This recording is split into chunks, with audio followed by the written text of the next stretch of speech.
But before we get started on the event and get started on questions to the panellists, we're just going to hand over to the panellists to introduce themselves. So Daniela, would you like to start? Just give us a bit of a background about who you are and what your role is. Yeah, of course. Thank you so much for that, Bina. Thank you so much for everybody who joined the call and welcome. So my name is Daniela Arroyo Olson and I'm from Mexico originally, but I live in London. So my background is I did a master's in climate change and finance and also in machine learning at Imperial College London. And I'm currently the co-founder and CEO of Ecofye, which is a clean tech startup that is also based in London. And when I mention clean tech, is we use technology in order to reduce the effects of climate change for companies. And well, Ecofye's job is all about assessing, monitoring, and transforming business as usual by automating every process. And of course, the reporting procedure, which makes also companies and users of our platform to reduce emissions, become greener, and of course, more efficient at what they do. Thank you. That's me. Awesome, thank you. I'm going to hand over to Kit now if you'd like to introduce yourself. Hi there, I hope you can all hear me. So I'm Kit Vaughan, I'm the Senior Climate Advisor at Save the Children.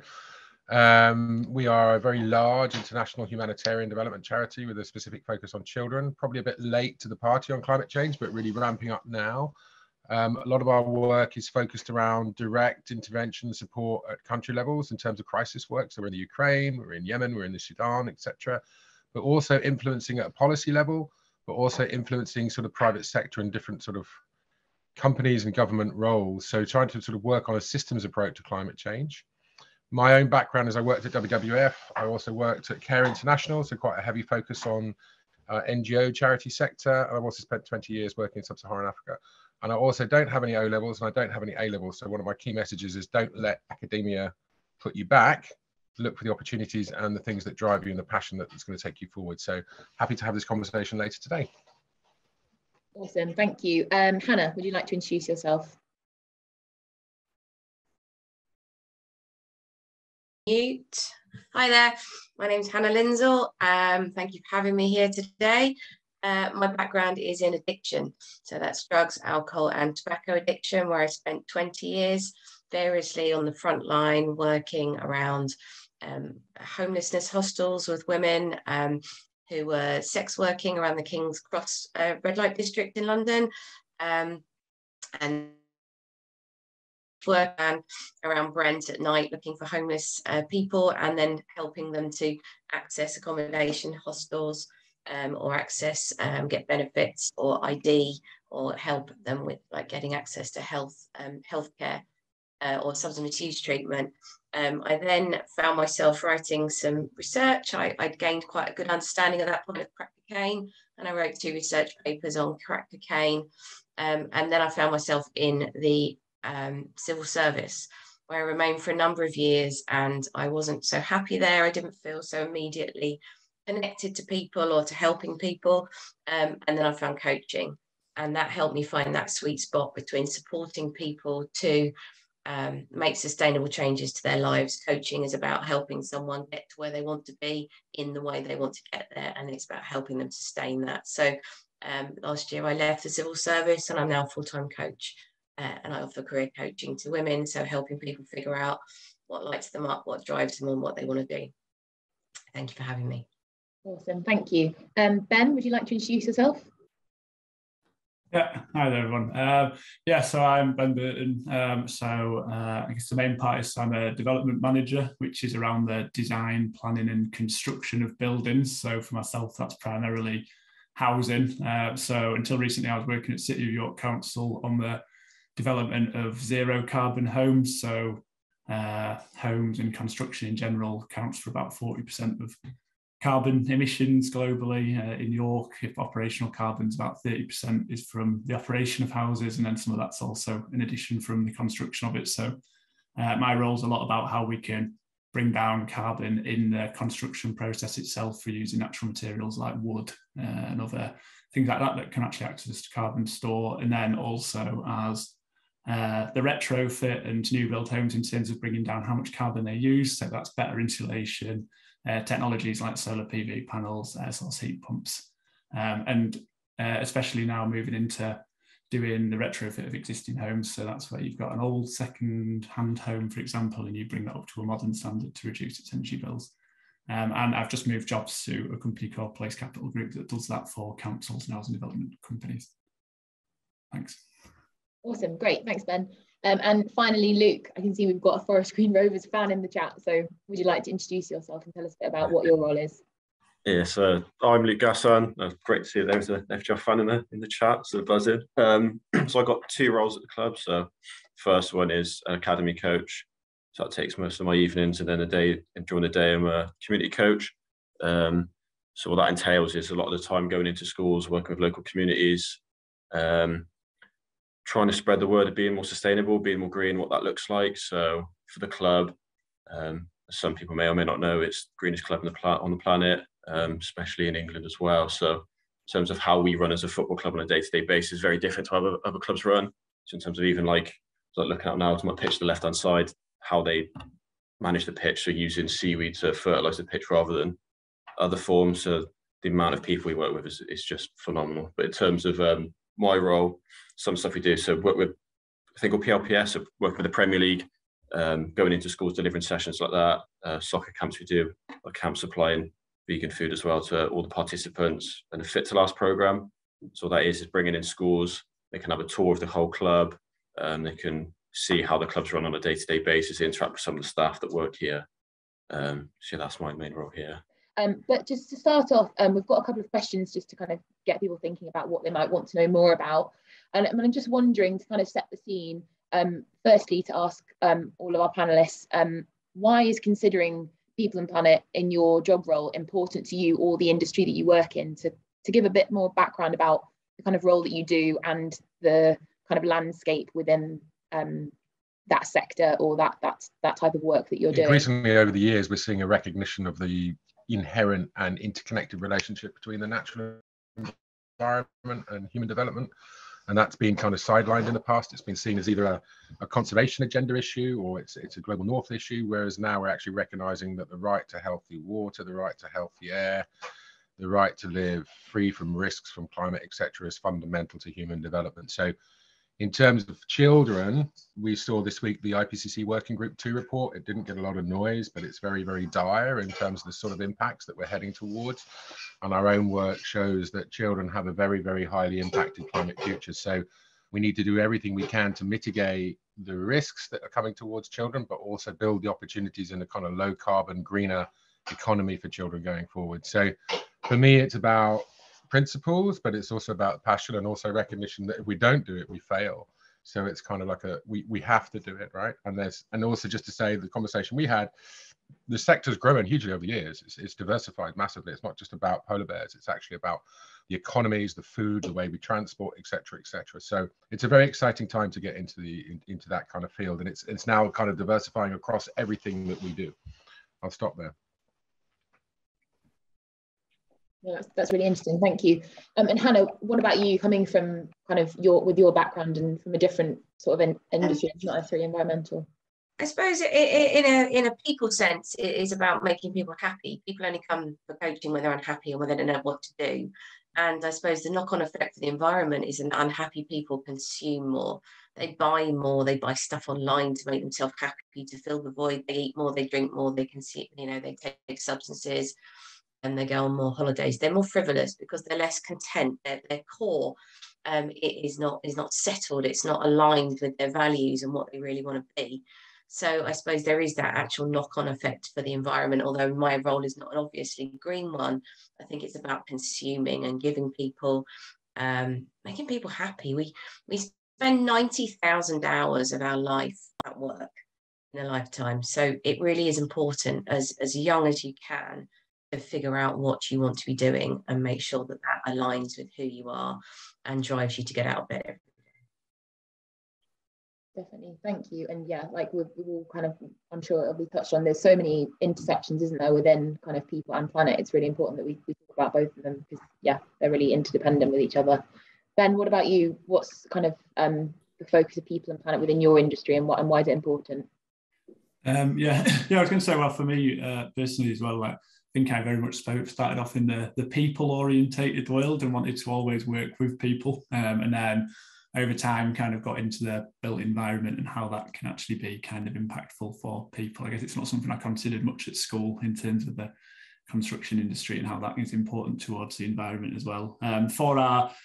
For the work that we do, I mean, for the companies, it's everyone's focusing now in terms of how we reduce those emissions. I mean, I don't think I need to explain the kind of severity of not doing anything about climate change, the fact that we're already past a point of safe level of climate change. So we have to say it's about trying to get that down.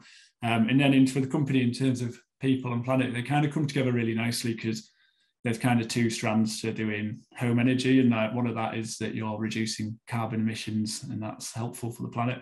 But also by doing that, you reduce people's energy bills. So a lot of social housing, you're looking after some of the poorest people in society, and if they've only got, £78 a week coming into their bank account and they're having to spend £30-40 of that on bills, then that's not an ideal situation. So if you can reduce those bills down to £5 a week or less, then you're already making a significant help to their livelihood. So that's a really important kind of intersection between the two. That it's clear that one role isn't just one specific job. There's lots of differentiation between things you might be doing or tasks you might have or projects that you're working on.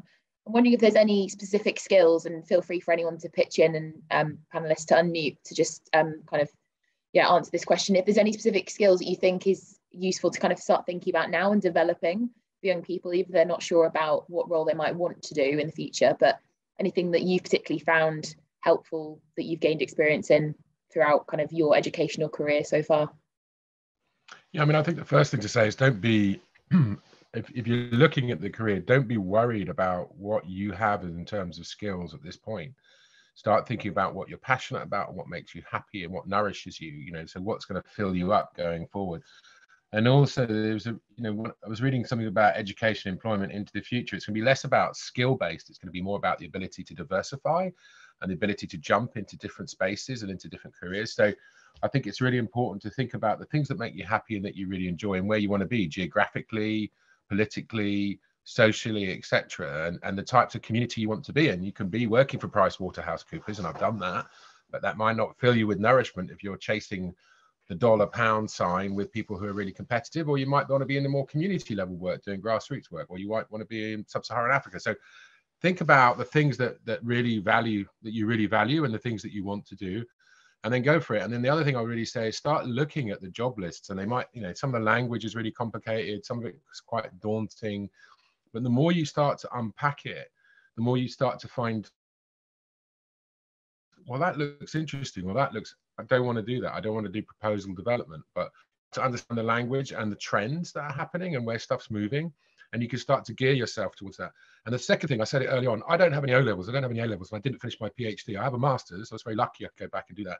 But one of the ways I've got into the work that I've done is because I've just upfronted. I've just gone out and said, I want to do that. I'm going to contact that person, and I'm going to push until I find a space there. So have confidence and be prepared to contact people. And you'll find that most people will respect that and kind of go, okay, this person's keen. Let's see if I can. So I would say, be a bit pushy, focused, do something that nourishes you, and don't be daunted by what you have, but think about where you want to get to. And also just think about, there's so much to do, and there are so many good opportunities. So yeah, I think it's quite an exciting time to come in, whether you want to be on the private sector side, whether you want to be on a charity side, whether you want to be working in your community or at school level or in policy level or program, or whatever. There's so much space. So I'll just say go for it. And then the last thing I found when I had to clear out some stuff from my grandmother's attic, it was 20 years old, I found all these job descriptions that I'd cut out when I was about 16, 17, because I'd wanted to do these things for the World Wildlife Fund. And then I realized I did it. So there's kind of like, just think forward to where you want to be and don't stress about it. Just try and make a sort of an action plan to get there. And yeah, reach out to people, network, and communicate and sort of engage, right? I'll stop there. That's really, really great. Thank you. Would anyone else like to add anything to that?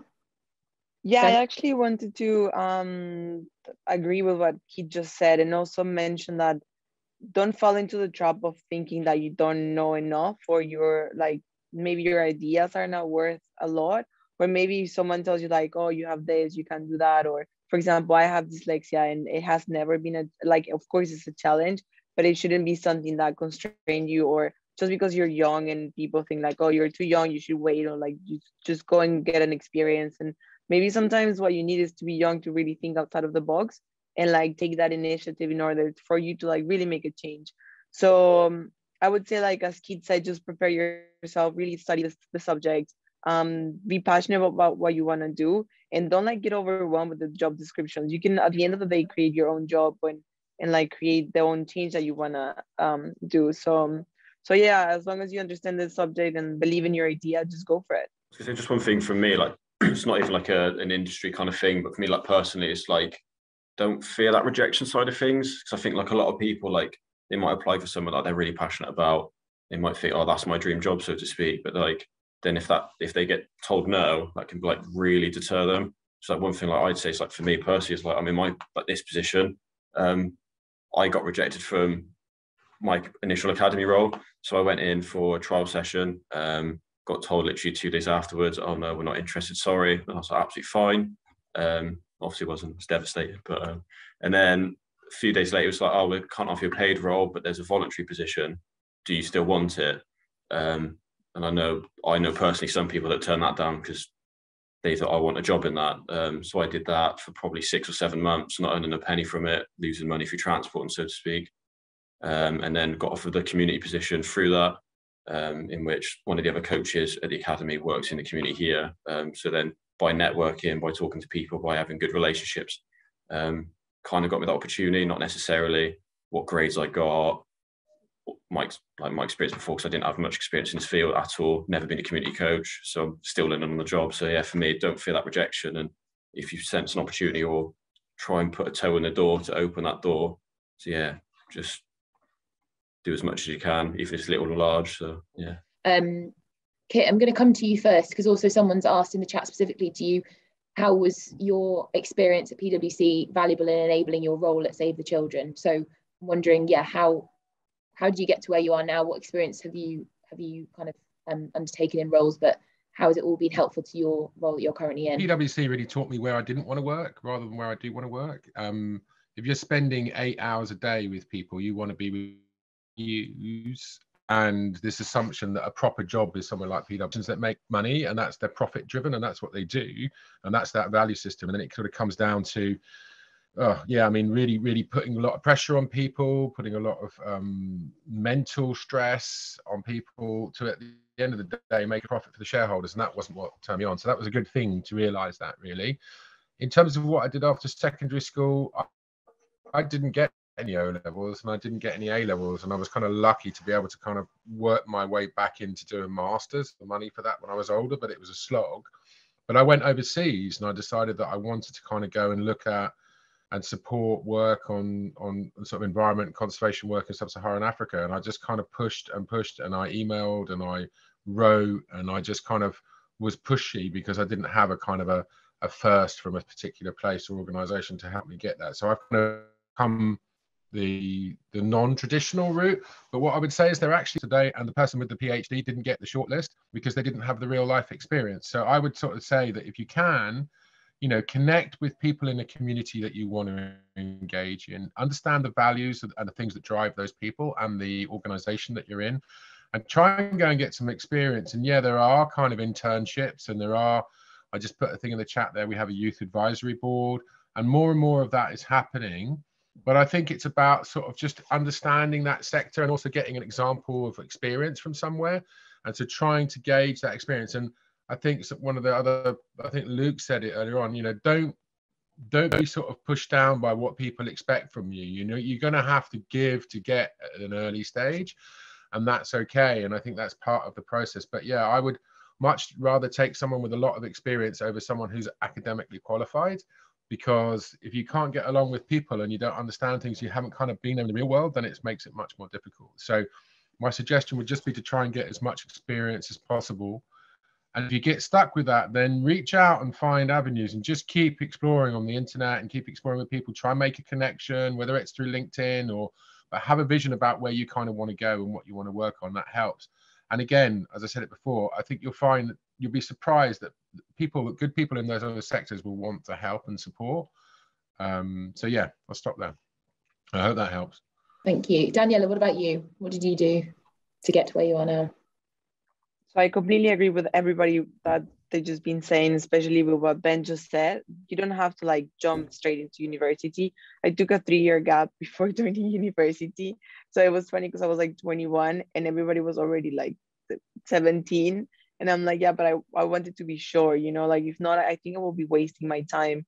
And also like be in this position where I really didn't like know what I wanted to do. And the only career, like I found my career in the UK and I really, really like it.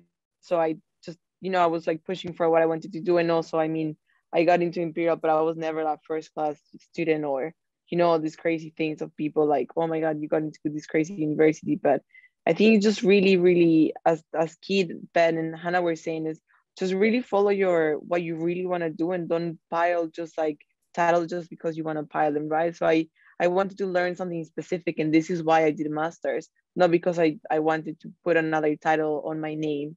And also something that Kid was mentioning is allow your actions to speak about yourself, right? You don't have to have a PhD in something in order for you to be amazing at that. And I think like today, now that it's Women's Day, I think one of the questions that I always get is like, as a woman, what's the challenges you face within business, right? So I don't have to, throughout the years, I realized that I don't have to overcompensate or like just keep updated on something specific, but I rather let my actions speak about myself, right? And like what I can achieve and what I can bring to the company. So just do that with what you want to do rather than really focusing on like piling diploma degrees or anything else. Just really focus on what you really like and take it from there. That would be my experience. But yeah, I took 3 years gap and I was taking it as it goes. So do I want to learn this now? Yeah. So I applied for this. Or do I want to learn this here? So I still do it as it goes. So yeah. Awesome, great. And Luke, what about you? Someone's also asked, why did you choose to work for Forest Green Rovers particularly? Was that something that you were just particularly interested in working for? Why I joined it, but for me, local clubs is the closest to me. That's one reason. But other than that, it's kind of started watching them as a fan. Started doing well, and then as I got more familiar with the club and stuff, you then get more familiar with what's happening behind the scenes, and it's just what they do compared to other clubs is just phenomenal. I think like recently it's only like been Premier League clubs have started copying some of the stuff we've been doing. I say copying, it's like so they've having like vegan menus, they've been having more sustainable like packaging for their shirts and stuff, thinking about different materials for kits and all that and stuff that we've been doing for like 10 years or so. So that was one of the reasons, just how ahead they are compared to bigger clubs. It's definitely one of the main reasons. In terms of then when like me leaving school, so I found it really difficult to be honest. So left school, unemployed for about 6 months, really found it challenging. So I had to sign up to a local job centre where I was then on universal credit. I think for me was for someone that in school, like teachers were like bright kid, but maybe doesn't apply himself properly. So then seeing all my mates go off to university, have jobs and stuff, and then there's little old me on my own. Really found it difficult. Then managed to get part-time work in retail. Managed to work my way up. So by the time I was 18, nearly 19, like a duty manager. So part of the management team there, and just even though I didn't like the job, wasn't a fan of it. Just worked hard, make the most of it. Then to be fair, in that year out, really managed to think about what I wanted to do in terms of career path. Then looked at, as some of us have said before, look at the things you really enjoy, some of the stuff you really don't like. So I was a massive football fan. So that was definitely something I wanted to get involved in. So then again, researched, even if I sat down with my dad a few times, having a look to see what things are about. Then found the University of South Wales where they were doing football coaching. And immediately that was something I was like, wow, I want to do that. Went to an open day, had a chat with one of my lecturers. And then, just went from there really. So managed to do that. And then unfortunately graduated in the pandemic year. So football had closed down. So in terms of what I'd gotten and done 3 years work for, it felt like it'd been undone really. So then it's just a case then of just emailing people, getting out as many clubs as you can, even if they say no, just seem interested. Managed to get into a local club, working with them for a few months. Alongside that, doing another retail job because there wasn't any paid work. And then managed to get the opportunity with Forest Green, and then we're here. So yeah, long journey, difficult journey, lots of bumps, but loving my time here now. So it all works out in the end. I want to say a massive thank you to our panelists for joining us, to Hannah, Luke, Ben, Daniela, Kit, for sharing really interesting insights into your careers, and hopefully inspiring some of you watching to think about these careers or other career options that you might have in mind, and where to go next. So thank you so much.